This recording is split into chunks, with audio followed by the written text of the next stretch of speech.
Hey guys, Savage Joy here with Real Progressives.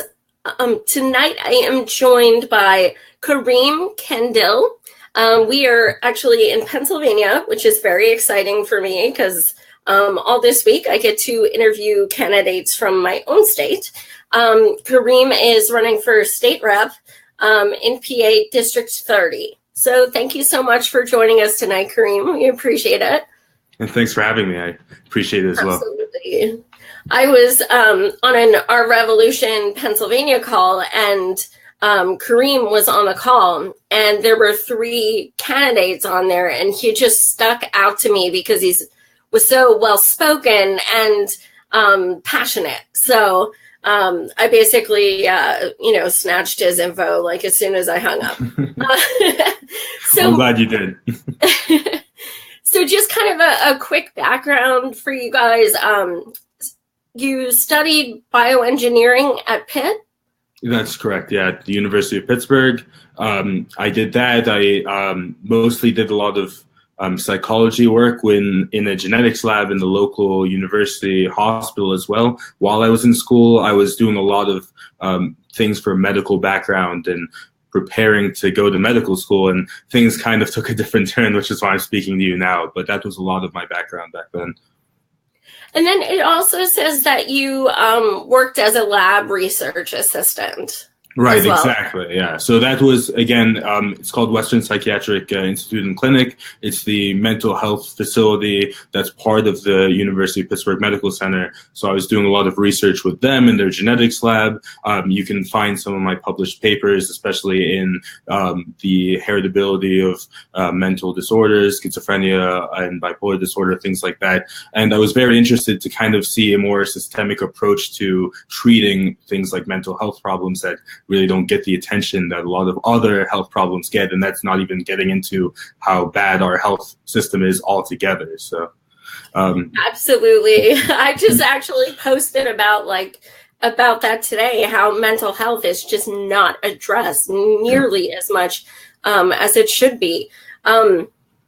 You did volunteer for Bernie. The first thing I ever ask any candidates, my viewers know, who did you vote for in the primary? Because that's like deal breaker for me.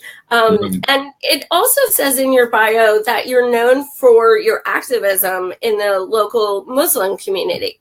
So can you talk about that? The kinds of things you do and the people you're around who support each other? Sure. So I'll say, first of all, that when I'm running in my district here, it's not a really big minority heavy area. There's not, it's mostly white, and it's, middle to upper middle class. And I've been living here for most of my life, so I'm very much still a part of this community. But my Muslim activism, that's really what got me into political activism to begin with, from a really early age. I think I was actually, I want to say like 11 or 12 when I went to my first protest. That was back when we were looking to start invading Iraq, which I'm sure many people are going to be very familiar with the atmosphere around then. Very small protests at the time, not a lot of energy behind it. And it really introduced me to an idea of expanding political horizons beyond what you see in the typical party establishment, but even beyond, Democrats and Republicans. Because when you look at the atmosphere at the time, the environment at the time, and the political rhetoric at the time, all the left media, all the right media, they all basically had the exact same narrative. They had the exact same rhetoric, and there really was very little difference between, if you open up Fox News and CNN at the time, like that. So yeah, absolutely. And unfortunately not much has changed in that arena. That's why I'm so proud to be part of independent media.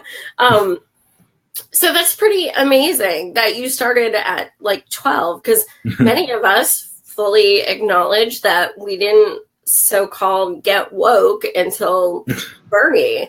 Right. So that's still a process, yeah. Like, I'm not going to say I was woke when I was 12. I went to the protests and my parents took me, and that's because the Muslim community was more involved in that at the time. And it just kind of, opened my eyes to things as I grew up. And at the time, you know, I'll even say my parents were big Bush supporters in 2000. You know, that was, or I don't want to say big, but they definitely preferred him over Gore at the time. And that was Wow. you know, that was actually a really big narrative among the Muslim community. Many viewers might not know this, but there's a large political shift in the Muslim community immediately after 9/11 and the immediate aftermath, because, you know, a traditionally conservative culture kind of came against what you see from a pushback against minorities, against, you know, immigrants and outsiders, and said, you know, these people don't actually have our backs. These aren't actually the values that we should support. And that's something I want to keep pushing for, not just my, you know, not for the Muslim community, not just for the community I grew up in here, but to everybody, which is that, you know, these progressive messages and the progressive rhetoric, it really is universal, and it really does take seeing a sort of pushback and a sort of threat against yourself and your community to see how systemic these problems are. So I really want to, you know, spread this message and, you know, show people why they need to look out for not just, you know, their own atomized communities, but for everybody around them. Absolutely. Have you had any difficulty being an open Muslim running in office? Well, you'd be surprised. There's honestly been a lot of great positive reactions even early on. A lot of people who, you know, regardless of my background, they just want to know at that point what I'm about, what my policies are. It's an educated neighborhood, and we're blessed to have a really good school system here. So people have the knowledge.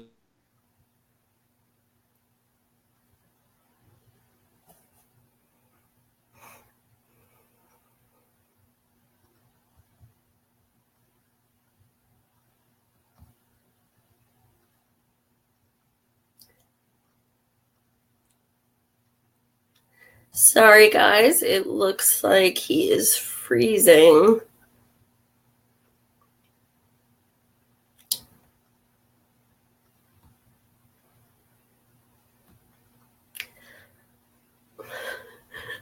Mark, you make it hard to concentrate sometimes.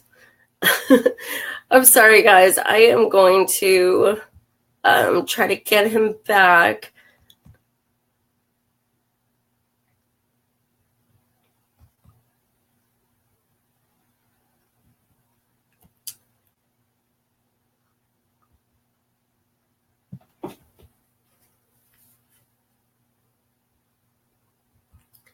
So what about you guys while I try to get him back?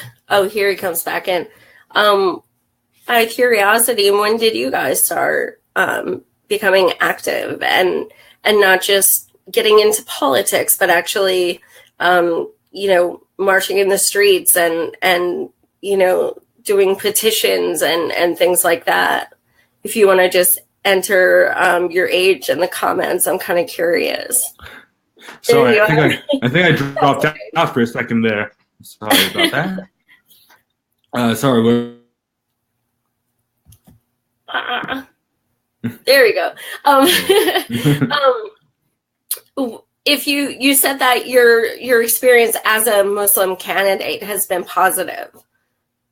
Yeah, for the most part. I mean, I'm very against, you know, the Republican messaging and the general Republican policies, but even from Republicans in the area, you know, the first question I get every time I knock on the door or, you know, I meet somebody who is leaning in that direction is, what are you going to do about my taxes or about the government or anything like that? They don't really care where I'm from or what my background is too much. So I am blessed to be from an area where people have the tools and the knowledge to sort of assess things from an educated background, because that's a big part of it, because the schools here are, you know, they have the resources and they have the funding necessary to, you know, create educated adults who can, for better or worse, judge policy. Other than that, there has been some slight pushback, but it's surprisingly more from Democrats, people who would say, oh, I'm not racist. Other people are too racist to vote for you, so you shouldn't run or you shouldn't do what you're doing, which is a really circuitous way of, you know, being a little bit racially biased, in my opinion. But for the most part, I do want to say it's been a really great experience for all of us. Awesome.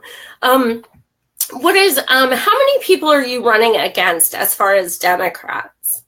Sure. So there are two other Democrats currently in the primaries. We're all first-time candidates, so it's not like I'm up against a big political machine or anything like that. I just believe I have the most full-throated progressive messaging, and I think that that's absolutely what we need to be pushing against the current Republican stronghold in the state. I don't think a moderate stance works. I don't think moderate rhetoric works. And I think that the voters agree, I'm sure progressive policies are universally popular around the country. Universal health care and single payer specifically has a majority support in both parties, across both parties in the country now. And if you just look at Democrats, it's closing in on 80%.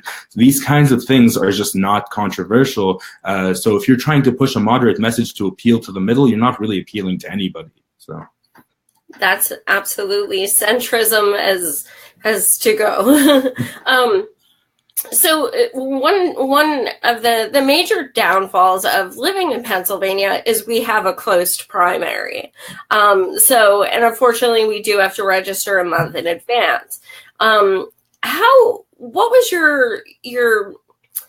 the way you actually encouraged people to get them to vote? Because many of us, are Dem exit. Many of us, after basically what the Dems did to Bernie, we left the party, and we certainly haven't been convinced to come back.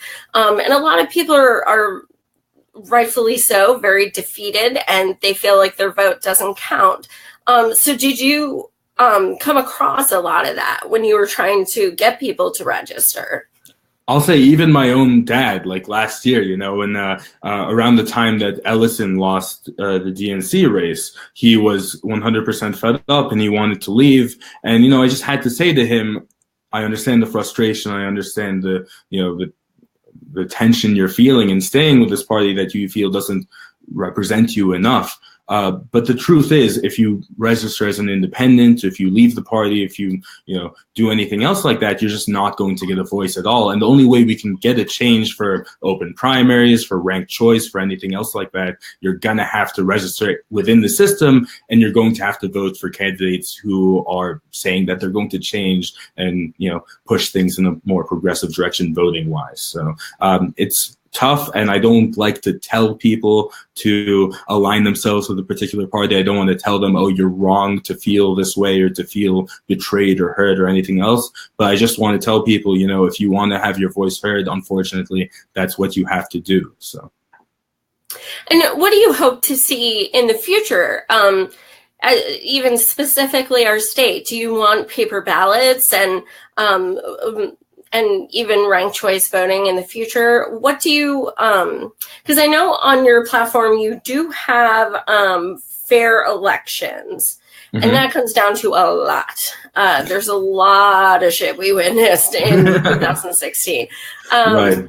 So what are the specifics of what you're hoping to see?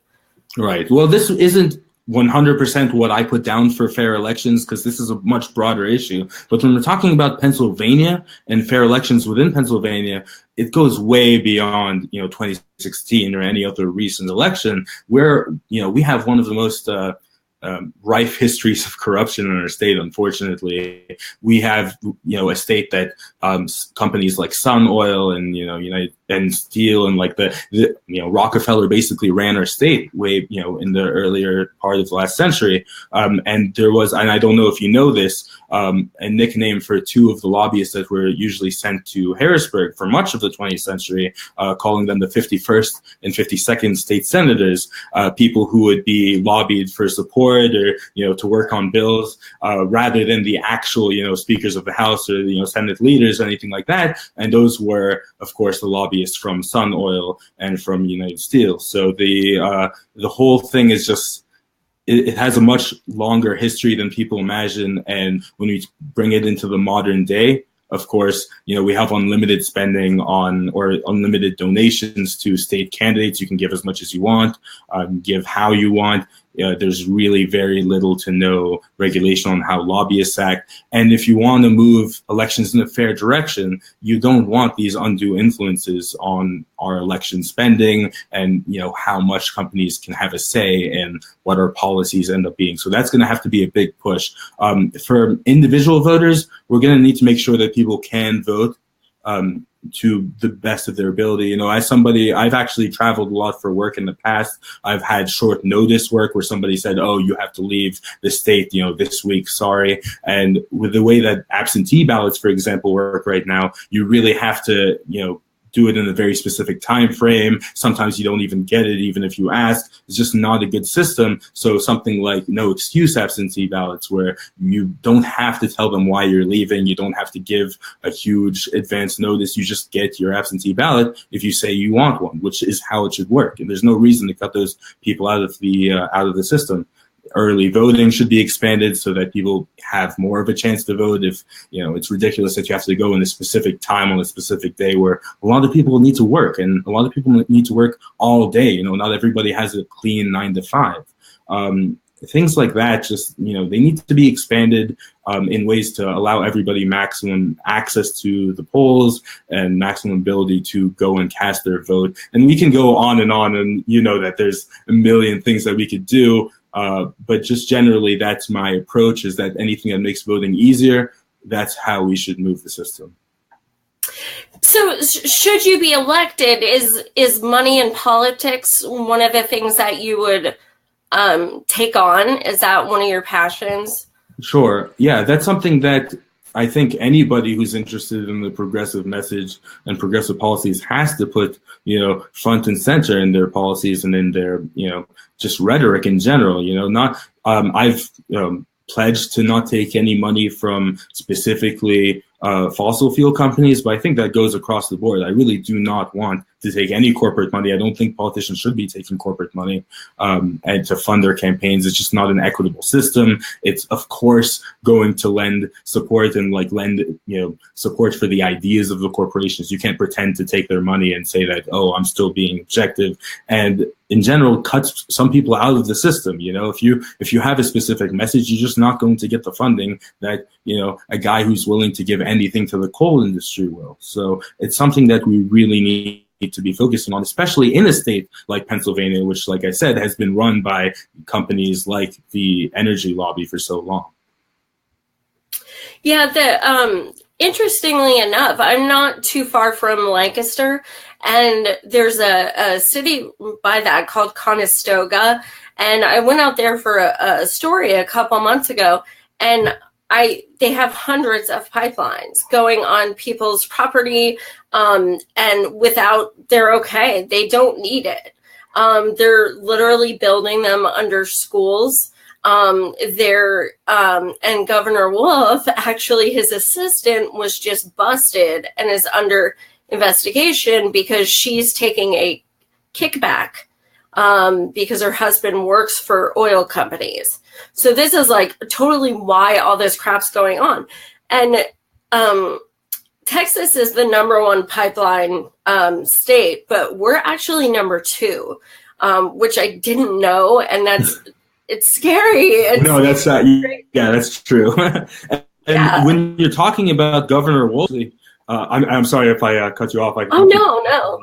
Sorry. I was going to say that reminds me that of something that I talk a lot about here, which is that if you remember the big story between Trump and Pittsburgh, last year, some part of the news cycle, it's hard to remember now, where they were talking about the Paris Climate Agreement and the Democratic politicians of Pittsburgh all came together to, write a letter in defense of their city and in defense of the Paris Climate Agreement, saying that no, Pittsburgh stands for the Paris Climate Agreement and Pittsburgh stands for clean energy and a clean environment. When the truth is, if you look at, and I'm not here to name specific names here on the show, if you look at the whole list, there's a lot of Democrats and a lot of Democrats who take money from coal, from gas, from oil, and a lot of them who are outside of that letter, pro-fracking, pro-drilling, what have you, pipelines and everything. So at some point, you have to say that,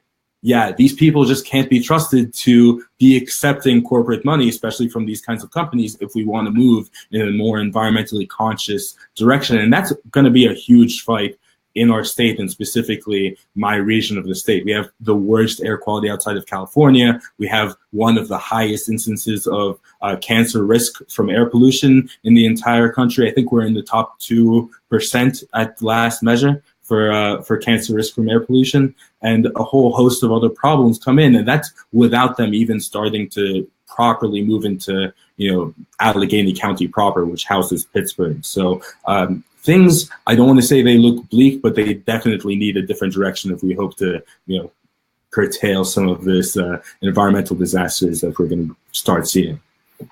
Absolutely. I totally agree. Also, on the environmental, in that respect, what other areas are you hoping to look into, like solar panels or anything like that?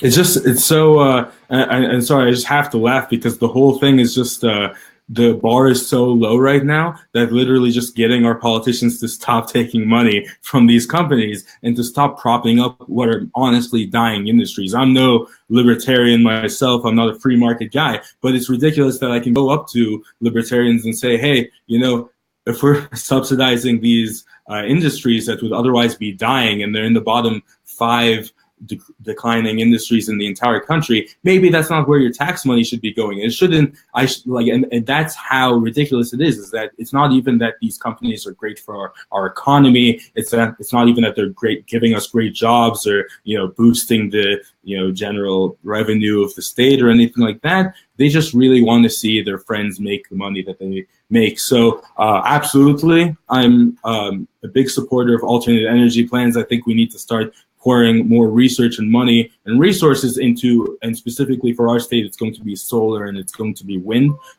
Solar energy, I don't know if you know, is only at 0.5% capacity of what we could be producing from the current technology that we have if we actually rolled out the technology in a more efficient way. And 0.5%, when you talk about that, we're already having more clean energy jobs in the state of Pennsylvania than in fossil fuels combined. So that's, if you think about that, and if you think about those numbers, and we're well under par for wind as well, if we push those to par, what are we missing in jobs and energy and anything? We have it all figured out. We just have to take the proper steps to invest in those technologies and invest in the people who are developing those technologies.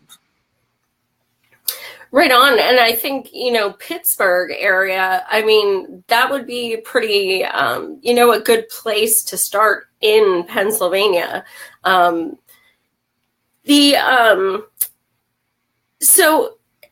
Also, you put on your platform a lot about healthcare. So I know you and I have both worked in it in different capacities. But speaking of, getting sick from such things, so when it comes to healthcare, you do support a single payer? That's correct. Okay.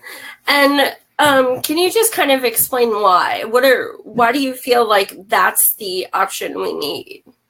Well, if you look at healthcare anywhere else in the world, and I've seen the healthcare systems in other places in the world, we're just really bottom of the barrel, and we have to spend so much money to keep par with like other developed nations. And I know the usual line among the left with us is that we could be like Norway, we could be like Canada, we could be like these other countries, and I absolutely agree. But even if you look at other places, I was actually in southern India, in Kerala, if you're familiar with that area, last year, and they have what's called the Kerala model of development, where they are one of the poorest regions of India, which is already not a wealthy country, and already have healthcare almost up to par with what we see in many parts of the U.S., which is ridiculous. These people do not have massive stores of resources that we don't have. They don't have like a huge GDP that we don't have. In fact, their GDP is way below par even for India and for the rest of the area, but they've managed to collect and efficiently utilize their resources in a way that benefits everybody and gives people the healthcare that they need. And it's really experiences like that that open my eyes to the idea that no, healthcare doesn't have to be complicated. You don't have to write a minimum number of pages to pass a healthcare bill. That's one of my favorite objections, by the way. The healthcare bill is too short, so it can't be good. Right. It can't be an efficient way. It's like, no, that's pretty much the definition of efficiency. If you can lay it out cleanly and easily and shortly and say, yeah, this is how we're going to deploy our resources. This is where the money is going to come from. This is where it's going to go. And this is how everybody is going to, see the benefits in the the front end. And that's really all we need. And that's how other countries do their systems. They don't add in these convolutions. They don't, add in all of these exceptions that we're so obsessed with, because otherwise, of course, it wouldn't be economically viable, or, so the insurance companies say. In short, no, I've seen those numbers. I've seen how the healthcare system works inside and out, not just in this country, but elsewhere. And I know that if you deploy resources efficiently, we're going to be seeing actual healthcare outcomes instead of just outcomes in which local insurance executive gets the biggest paycheck at the end of the year. Yeah, big pharma is something that is definitely holding us back. And that's one of the grievances with the Dems right now. Like Bernie came out with a legislation that was to put caps on medications, and people like Cory Booker voted against it. Why? Because he takes money from big pharma. So is that something you would also work on if you were elected?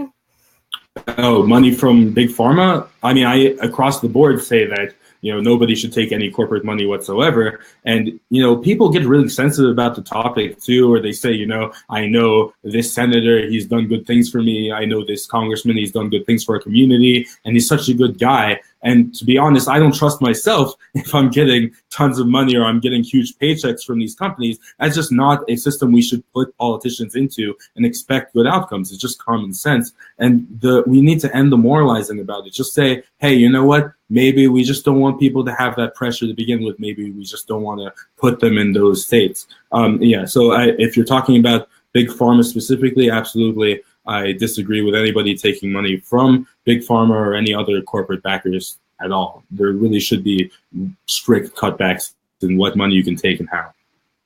It kind of seems like it always comes back to the money, environment, healthcare, schooling, anything. Speaking of education, you do also have that on your platform. Can you describe what your plans are in that realm? Right. So there are a couple of things that are, the big talking points around education, which is that one is that we have a big debt crisis in Pennsylvania. We've had for some time. And a popular talking point on the right is that the problem is, of course, teachers' pensions, right? That's too much of our state's budget, and we can't afford to pay out and continue to pay out to these, these high dealing, like big salary teachers, or at least that's what I've heard from some conservatives in the area. And of course, that's ludicrous. That's really not what we should be talking about, especially when the budget crisis to begin with and the problem with the pensions to begin with was that they gambled a lot of our state's finances around the 2007 crash. They lost a lot of that money. Suddenly they can't pay out their, promised salaries and benefits and everything else. And when we're talking about fixing the debt crisis and everything like that, we're just going to need to bring more revenues in to fix it, and this isn't a radical idea. And it's really strange to me that these conservative politicians who claim to be, fiscal conservatives and care about the budget and care about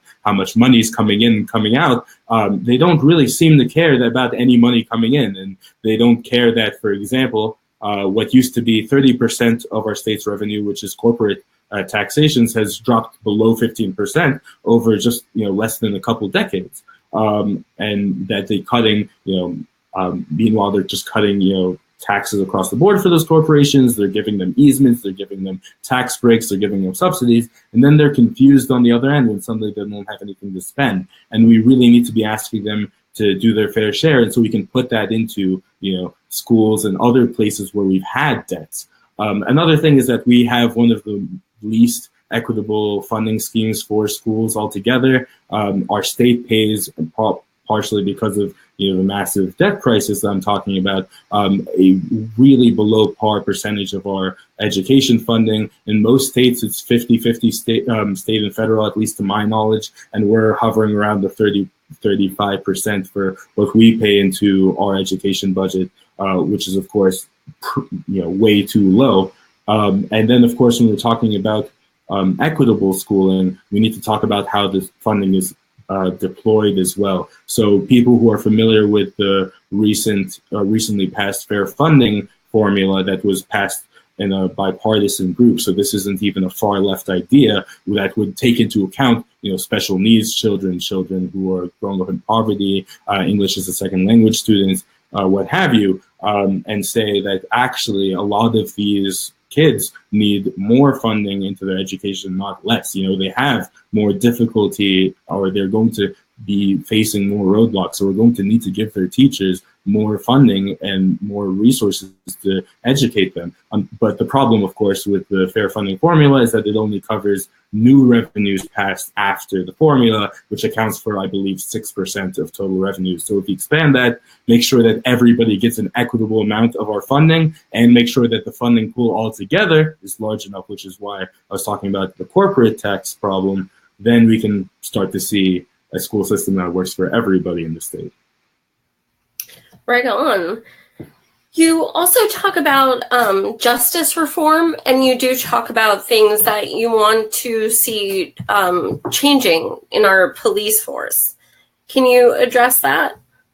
Sure. So, just generally speaking, for Allegheny County at least, we have one of the highest, it might be the highest, I haven't checked in some time, but we have one of the highest, at least, incarcerated death rates in the country, which is, pretty bad. Obviously, that's not something you want to see in our prisons, and that's going to be on the police. Unfortunately, if you're going to hold, the people accountable that run these facilities and deal with prisoners from the back to the front end, you're going to have to give them some accountability. And I don't think it's a really radical measure to put in a citizens review board, for example, where citizens can say and review cases like this of malpractice, of malfeasance within the police community, and say this officer or this squad or what have you, they had this unfortunate treatment of these prisoners. They didn't act in a way that was in accordance to what they've been pledged to do with our inmates and what have you. And on the other end, if you are in the police force, or you're working within the police force, and you are taking those measures to account and doing your job, you shouldn't be worried, or you shouldn't care. In fact, it's better for you if you can turn to the citizens and say, what, they can vouch for me. They know I didn't do anything wrong. So that's been a popular measure in many places that it's been proposed and implemented already. So I'm really looking forward to seeing something like that, not just here in Allegheny County, but just across the state, where people can say, hey, we can take our police to account if anything goes wrong, or if we ever have to get some sort of recourse. Beyond that, just generally with incarceration, you shouldn't have the high levels of incarceration that we have because of drug offenses or other sort of legal black holes where, they just don't have a recourse anymore, where people go in, are, incarcerated, and because of whatever one law or another, their license is revoked, or they can't appeal anymore for their conviction, even if it was a small or, minor infraction. And then they're just in the system, which that's not how we should be, morally treating people. And of course, it's not financially feasible for us to just house everybody in our prisons. And it's just increasing and exacerbating a lot of the problems that we have with, the opioid crisis, with, other drug problems, with, further down the line, getting more violent crime, even because these people are now being introduced to a system they shouldn't be introduced to in the first place. So just across the board, we just need to work on, cutting the systems and the pipelines that put people into prison in the first place, and give them recourse to appeal when they're in, and make sure that there's accountability with our police force all across the board. Right on. Do you support the legalization of cannabis? Absolutely. And I don't really see any sort of good arguments against it. I've just seen sort of hand-wringing about, oh, you can't do that, what if, and then some really strange hypothetical about a really particular case. And I'll say, show me the data, and then, yeah, maybe we'll talk. But as it stands right now, pretty much anybody who's seen any of the data about, our prisons, about incarceration, about, general violent offenses coming out of drug offenses and anything like that, and then drug treatment, when we're talking about the place that's plagued with this opioid epidemic, that punitive measures just do not work, and they don't help, and they just make things worse across the board. We just need to be pushing it in a different direction. And, if you're not doing it, if you're not actually helping and you're just doing it because you just don't like people who do drugs, I'm sorry, you maybe shouldn't be in our government. We have, you can go vent somewhere else. But, yeah, they're not doing it in front of you, dude. Right, go away.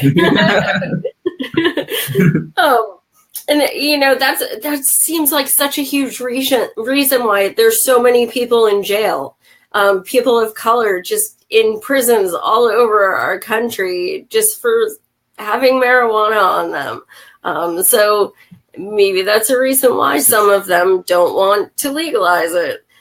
Right. I mean, especially if you're getting profit out of it, of course. But yeah, again, you should be able to ostensibly come up with some arguments why it helps people pretend. But these people don't even pretend that it's helpful because there really is no argument. And that's the way that we've been pushing for the last few decades. I'm sure you believe it as well, towards legalization. And I really don't think that in terms of progressive fights, I think that that's almost a done deal. That's just something that there's just too much political momentum behind it. There's just too much of an outcry against, incarceration for drugs in general. And I really don't see how they're going to put up a front for much longer. So hopefully I'm correct about it, but I really don't think that that's something that's too far out of our reach. Yeah, once individual states started progressing in that way, I think that was a good start for sure. So I think we addressed everything on here so far. You do have something on your platform about LGBTQ equality. Where do you stand with that? Sure. So in general, and this has been a big cultural phenomenon for a while, where for some reason with the LGBTQ community, discrimination against them isn't treated like normal discrimination, or at least that's what people say. It's not like ethnic bias, and it's not like gender bias or anything else. And then there's these massive, and anybody who's sort of familiar with the rhetoric around sort of conservative spheres will say that these people are alarmed about things that are really boilerplate. These aren't really huge undertakings to say, yeah, if you can have a hate crime against minorities and women, you can also probably have a hate crime against sexual minorities or gender minorities or anything else. That's pretty standard. Or say that you can't fire somebody for it, you can't have an employer or who kicks somebody, who fires somebody for being LGBTQ, or a landlord who throws out a tenant. Just basic rights. But for some reason, this is a huge problem, and this is a huge effort to explain to people. So I just really want to, at least for me and my race and my candidacy, I want to normalize these issues. And so this strange infringement on rights, or a landlord's ability to do this or that. This is already what we've decided as a society is necessary to protect vulnerable populations in our country. And I think you just have to be really straining the truth or reality to claim that LGBTQ people are not being discriminated against or are not vulnerable in our current state. So yeah, I absolutely support that. And there's a lot of other policies. I really don't think that that's comprehensive enough. It's just, I haven't seen really big coordinated pushes for policies, but I am looking for, always looking for ways in which we can push the rights of the LGBT community. If we can, things about, safe spaces and shelters for example, children who have been kicked out from violently unaccepting homes. If we can provide more, healthcare options for example, transgender people who have their healthcare dismissed or not addressed. And of course, as we're pushing for universal healthcare, we should always have that in the back of our minds. And just generally increasing affordable housing, which you might not think is an LGBTQ issue, but it really helps with every minority or every financially unstable minority. If these people are no longer accepted within their own homes, or if they're no longer accepted in their communities, they're going to need to find places where they can live happily and without paying exorbitant prices. So just across the board, all of these things interlink, and we want to be with the LGBT community, linking them into these struggles and making sure that they get the rights that they deserve. And make sure the bathrooms are set up correctly. Right, of course. On a similar subject, you do have women's rights on your platform. What aspects are you referring to? Right. So this is another thing where people might not immediately jump out at them as like a women's issue. And this is, of course, beyond the general abortion rights need to be protected and support and strengthened, because, especially if we saw just right recently in Iowa, and what was the state that actually wanted to push beyond that and make it like a felony? Do you know what I'm talking about? I missed that one because I think that might have been like 1 or 2 days ago. But yeah, these ridiculous pushes, we can't just wait for them to happen and then respond. We need to be protecting and enumerating these rights to abortion right now, because one way or the other, we can talk all day about the economic feasibility, about what presents the best outcomes and the best health outcomes and the best what have you. But the truth of the matter is we just shouldn't have the ability to restrict a woman's options over her own body in that way. And I really don't think, and I can talk about the other aspects as well to anybody who's curious, but the truth is, I really do think it ends there. It just is, if her body, her choice across the board. But beyond abortion rights, which is of course the big talking point, and it's rightfully so, the economic inequalities, and then, of course, the political inequalities are things that we have to talk about, where women across the board just aren't given the same opportunity, or they're presented with undue burden. So I even talk about something like sick leave, which does not sound like a woman's issue. That is a universal issue, and honestly, everybody should be presented with paid sick leave from their jobs. But the truth is, women across the board in our state have undue burdens of, childcare, family care, what have you. And so whenever they can't get paid sick leave, suddenly they're not just not able to care for themselves, they're not able to care for their families, which of course they are given 75% of, or maybe a little bit lower than that now, but of the domestic care duties of family, of just taking people to the hospital, making sure that everybody else gets healthy, those kinds of things. So if working mothers aren't given sick leave, that's way worse for them than the average person. That's just not a fair burden to have. So I want to make sure that those things are seen as issues that are affecting women, while also saying that across the board, of course, sick leave should be given to anybody, and people should not be forced to work when they're sick, or take a financial burden because they've been sick. So things like that, just from the obvious to the not so obvious, I really want to push across the board and make sure that nobody is given fewer opportunities because of their gender. Right. Do you support a federal job guarantee? I have not seen 100% what it would entail. I am a big fan of New Deal policies in general and the idea of the federal jobs guarantee. So I won't say that I support a specific proposal because I haven't seen one in its entirety yet. But I do say that that's probably the way that we need to be pushing, especially when we're talking about new economic realities and things like automation, or lower problems with wages stagnating and things like that. And people are talking about, let's fix it with UBI, let's fix it with other sort of band-aids on the problem, or like certain social programs, which of course social programs should be maintained.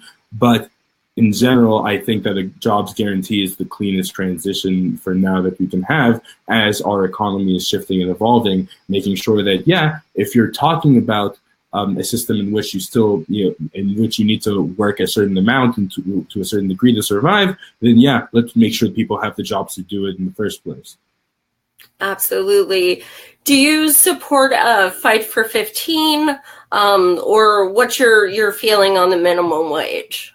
Yeah, no, I'm a big supporter of the fight for 15. The whole talk about, the economic fallout we're going to get, about all the problems that we're going to see economically, it just sort of ignores the reality of minimum wage increases historically in our country. It kind of ignores the economic reality of what economists have said in general.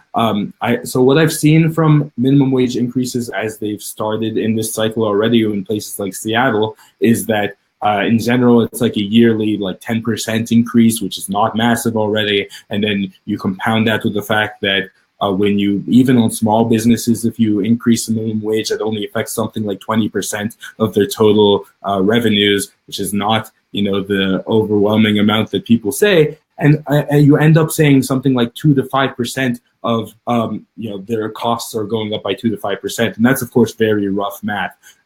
But then when you put the math in that way, if you phrase it in that way, suddenly it doesn't seem as catastrophic as people are saying, and that's because most of the terror and most of the scare tactics coming from the right about this they're just hot air. They're not really economically sound, and they're not really rooted in reality. And so, yeah, I am absolutely for a $15 minimum wage. We're absolutely due for an increase in the minimum wage. I think on the Hill they call it the rule of 10 or 11 or something, where every 10 or 11 years you can expect to pass and you will need to pass a minimum wage. And I think we're closing in on 14 or something. It's been overdue. So if anybody tells you, yeah, fight for 15 is ridiculous nonsense and it's radical, we're actually a little bit past due on our minimum wage increase, and we're just going along with the system. So that's my stance anyway.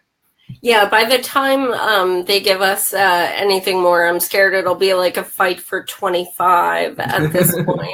Right, exactly. I feel like we should ask for more, because by the time it gets passed, speaking of economics, are you familiar with what MMT is? Modern monetary theory?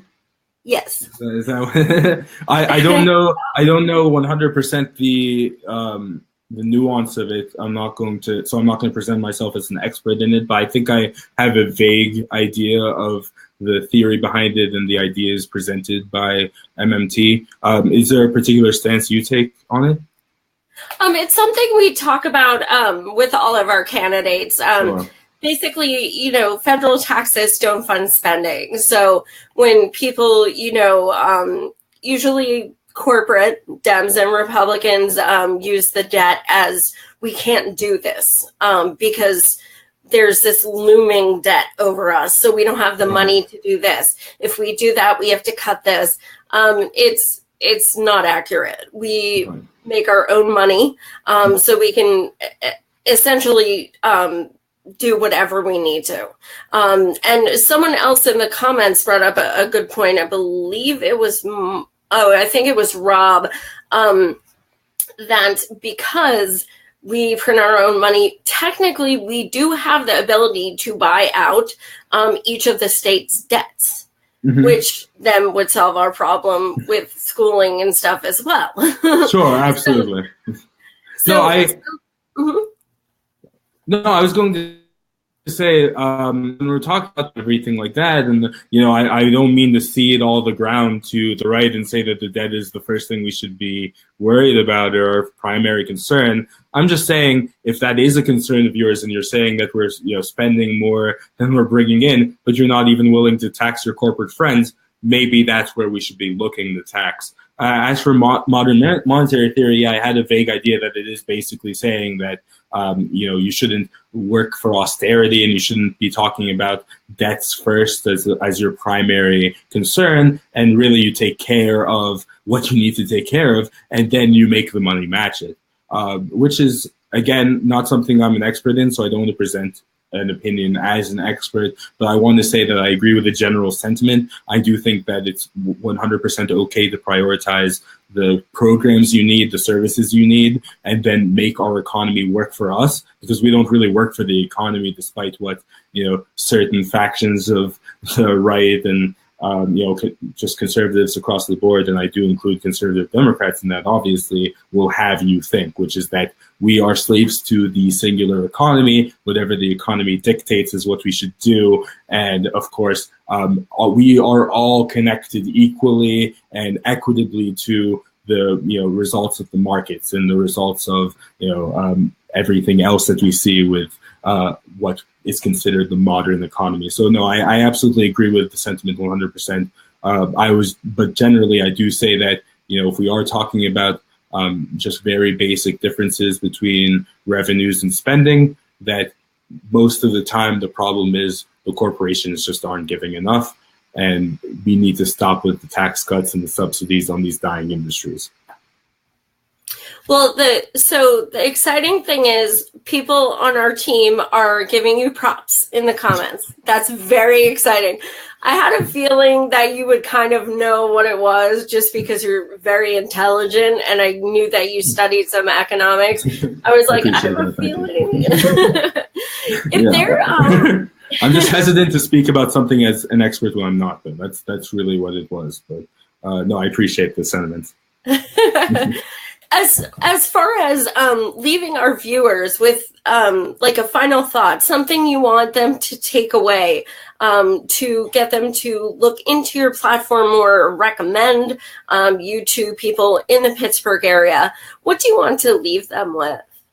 Sure. So first I'll say, the boilerplate candidate stuff. My website is kareemforpa.com. That's KareemForpa.com. My Facebook is facebook.com/KareemForPA. My Twitter is twitter.com/KareemForPA. Go on there, donate what you can. If you're in the Pittsburgh area, come out and help us knock doors in the next few days and into the general. And, just lend whatever support you can. And speaking of that, it really is the fact that this is a movement and it isn't just an individual atomized race in every corner.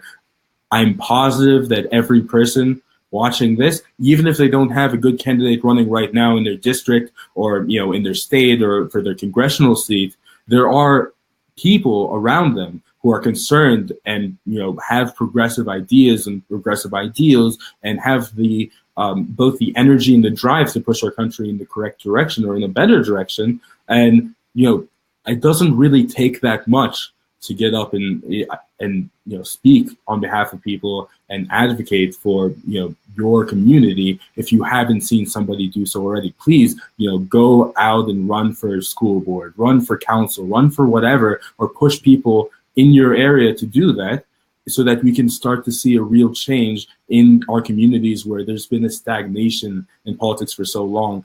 Personally, for me, my district has actually been contiguous Republicans since 1969, except for one stint by a guy who couldn't even finish out his whole term. And most of that time is just people who do not even present any opposition, not even a slight opposition to the people who are already in. So there isn't even an option to vote on. It's just the guy you have is going to win again, and he's going to pick his successor when he gets tired, and that's not the routine that we want to fall into. So please look into your local races, see who is speaking against, corporate power, who's speaking against systematic, oppression or everything else, and see who is speaking against the establishment that has been, not working for you. And if you find people like that, please support them. Please knock doors for them. Please donate to them, because we have to get all the help we can get to fight back against these entrenched people with their own, with their own money and with their own corporate donations and backers, and of course with their own media connections. And if you don't, please stand up, fight, and do whatever you can for your own community, and make sure that somebody is a voice for real progressive policies in your region. Right on. You're amazing. I'm so glad I had you on. Thank you, Thanks for having me. No, seriously, this has been great. Awesome. Thank you. One of our teammates, Mark, he lives in your area.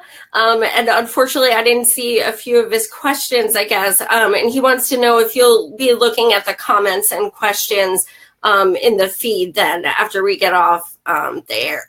Oh, sure. Yeah, I didn't want to let it distract me, so I haven't really looked at anything. Yeah, I purposely told him, don't worry about it. It's especially like as a first time, it gets really distracting. So yeah, Mark, we'll hook you up. It's all good. I'll reach out after this, I promise. So thank you guys for watching.